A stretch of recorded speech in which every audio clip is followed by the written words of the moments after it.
Hey everyone, welcome to my channel Happy Pets and Plants. Happy pets and plant চ্যানেলে তোমাদের সবাইকে স্বাগত। আরও একবার চলে এলাম তোমাদের সামনে একটি নতুন সুন্দর প্রেজেন্টেশন নিয়ে। আজকে তোমাদেরকে আমি দেখাবো হ্যামস্টার, একটি ট্রেন্ডিং পেট, এটি খুবই কিউট প্রাণী। হ্যামস্টার সম্বন্ধে আজকে সব খুঁটিনাটি তথ্য আমি তোমাদেরকে দেওয়ার চেষ্টা করব। তো ভিডিওটা সম্পূর্ণ দেখুন এবং ভালো লাগলে চ্যানেলটি অবশ্যই সাবস্ক্রাইব করুন। হ্যামস্টার হচ্ছে একটি রোডেন্ট শ্রেণীভুক্ত প্রাণী, যার আন্ডারে আমাদের যে দেশি ইঁদুর বা বিলাতি ইঁদুর, যেগুলো আমরা সাদা ইঁদুর দেখি, এই সমস্ত জারবিল এগুলো পড়ে। এদের মধ্যে প্রায় 19টি সাব স্পেসিস দেখা যায়, যার মধ্যে হ্যামস্টার একটি। যাই হোক, আজ মূলত হ্যামস্টার নিয়েই কথা বলবো। হ্যামস্টারের মূলত 3টি প্রজাতি দেখা যায়। একটি হচ্ছে সিরিয়ান হ্যামস্টার, একটি হচ্ছে ড্রপ হ্যামস্টার এবং একটি হচ্ছে চাইনিজ হ্যামস্টার। এই যে ভিডিওতে তোমরা দেখতে পাচ্ছ, এটি হচ্ছে সিরিয়ান হ্যামস্টারের দুটি কিউট বেবি। আমার বাড়িতে বাচ্চা দিয়েছে।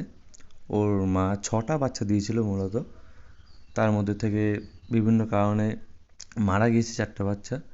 এই 2টো বাচ্চা আছে, দেখুন আস্তে আস্তে বড় হয়ে উঠছে এবং ওরা অলরেডি খাওয়া শিখে নিয়েছে, একটু করে খাওয়া শিখে নিয়েছে। ওরা সিরিয়ান হ্যামস্টার যে বাচ্চা, ওরা 10 থেকে 12 দিনের মাথায় মেনলি একটু করে খাওয়া শিখে যায়।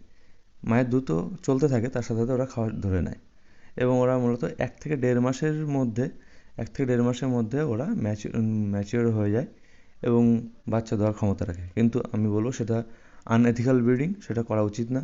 অ্যাটলিস্ট 3 মাস ওদেরকে সময় দেওয়া উচিত। আমিও সেটাই করি। আমি কখনোই নিউবর্ন বেবি, যেগুলো নতুন বাড়িতে আমার বাচ্চা হয়, সেগুলোকে কখনোই অ্যাটলিস্ট 3 মাস আগে মেটিং করাই না এবং সবাইকে সেটাই অনুরোধ করব না করানোর জন্য।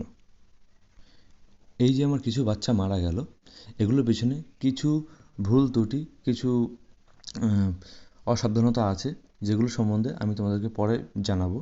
যদি তোমরা জানতে চাও এবং হ্যামস্টারের ব্রিডিং সম্বন্ধে সম্পূর্ণ তথ্য চাও, বাচ্চাগুলোকে কীভাবে কেয়ার করতে হবে, ওর মাকে কীভাবে কেয়ার করতে হবে, তাহলে সেগুলো আমার কমেন্টে জানাও। এই ভিডিওতে মেনলি আমি তোমাকে হ্যামস্টারের সেট আপ সম্বন্ধে বলবো, কীভাবে হ্যামস্টারকে রাখতে হয়, এবং সম্পূর্ণ ভিডিওটা দেখো এবং ভালো লাগলে সাবস্ক্রাইব করে দিও, তাহলে লাইক করো। যাই হোক, হ্যামস্টারকে মূলত তোমরা একটু বড় সাইজের যে ফাইবার বক্সগুলো আছে, ঠিক আছে, সেইগুলোতে রাখতে পারো, বা আমি যেটা করেছি সেটাও করতে পারো। একটি যদি পুরনো কারোর কোনো যদি খালি অ্যাকোরিয়াম থাকে, মাছের যে অ্যাকোরিয়াম থাকে, সেই অ্যাকোরিয়ামগুলোতে হ্যামস্টারকে রাখতে পারো। ওরা খুবই ভালোভাবে ওর মধ্যে থাকতে পারবে এবং সেটা আরও সেফ হবে বেশি। তার কারণ হচ্ছে, যেহেতু এদের সব চরিত্র ইঁদুরেরই মতো, এরা খুবই ওই কাটাকুটি কামড়াকামড়ি করতেই থাকে। সেই জন্য যত সফট ম্যাটেরিয়াল হবে সেটা ওদের জন্য ঠিক হবে না, ওরা অনেক সময় কেটে দেয়। যাই হোক, যদি কাচের অ্যাকোরিয়াম ইউজ করতে পারো, আমার মতে, আমি এটা করি, ঠিক আছে। তো অ্যাকোরিয়াম ইউজ করলে ওর মধ্যে তোমাদের পক্ষেও সেফ থাকবে, ওরা বেরিয়ে যেতে পারবে না।